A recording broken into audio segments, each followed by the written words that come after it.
Hello friends, in the previous episode we installed Strada and added a button component that would let us display native buttons in this navbar, so I can add a button on the left or on the right of the native navbar. I click the button and it works just as a link.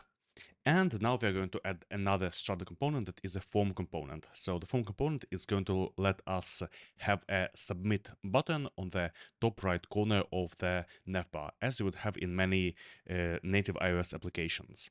And we're going to hide this update button from the form. So whenever we have a form open, we can say that we are going to use the Strada Form Component, and we are going to have the submit button here on the top right corner.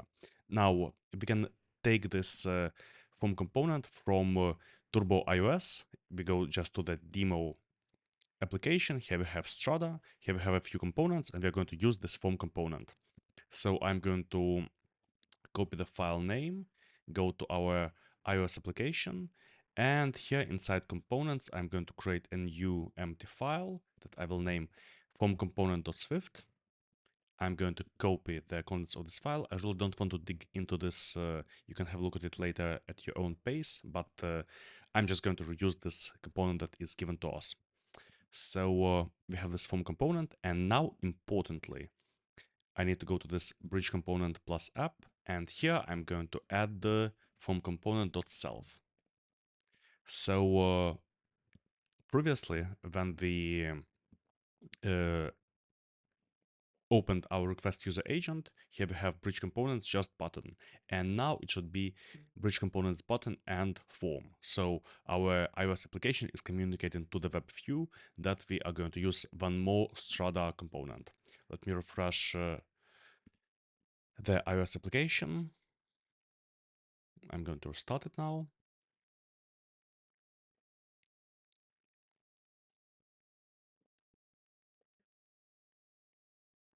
Okay, so here we have bridge components button and form. And now we need to add a corresponding stimulus controller in our Rails application.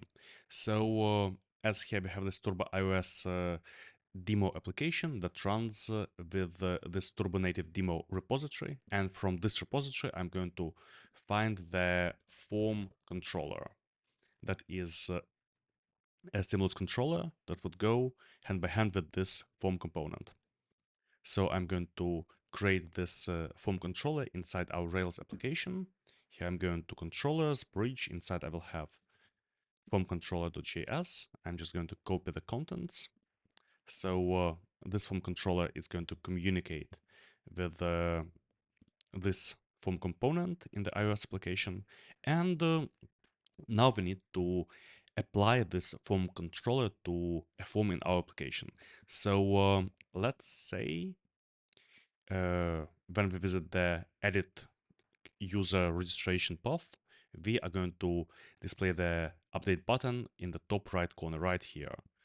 And to do this, we need to, well, apply this form controller to our form. The form is in device registrations edit. So here I'm going to say data uh, data bridge form, no, data controller equals bridge form. Okay, this one.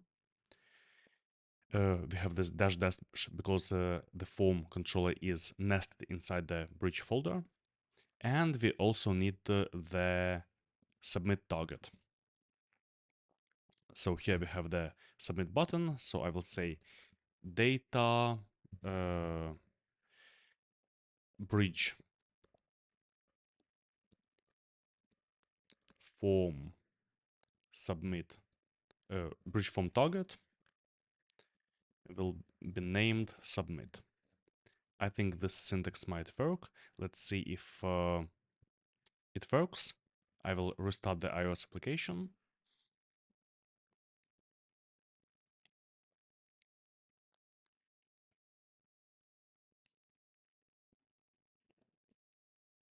Okay, now I'm visiting the edit user path and you see I have an update button here. I click it and it does submit the form. Looks good. Now we can hide this other update button because it became redundant.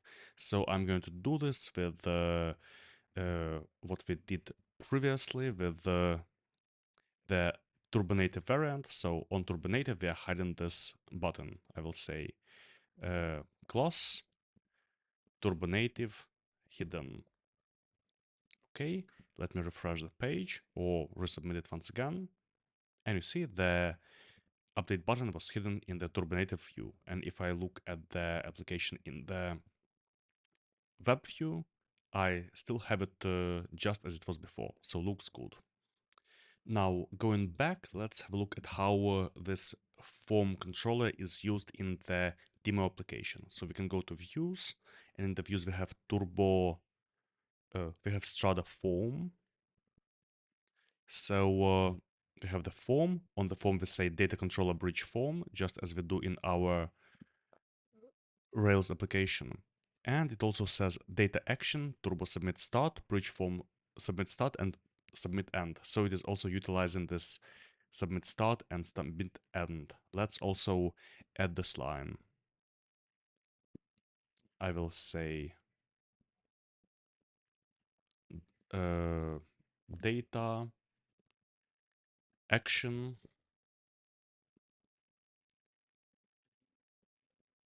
and this must do it. Let's see if the HTML looks valid on the web. So data action, turbo submit start, bridge form submit, and submit end, submit end. Okay, let's see if we see any differences in the mobile view. Now let's try clicking update. Okay, let's restart the application.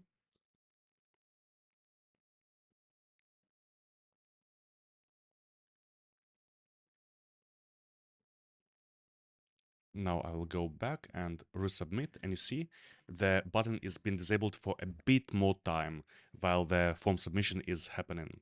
So here we utilized the submit start and submit end that would disable the submit button. And that's basically it. So now we already are using two separate native Strada components, one for buttons in the navbar and uh, one for the form. Now, what if I move this button to be on the right? Let's have a look. I'll put the button on the right. I will restart the application.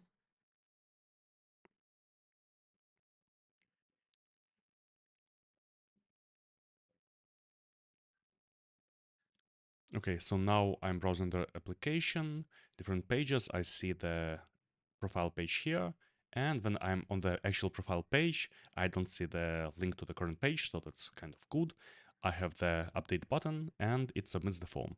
So looks good. And that's it for this episode. We learned how to use the Strada Form component. See you in the next one.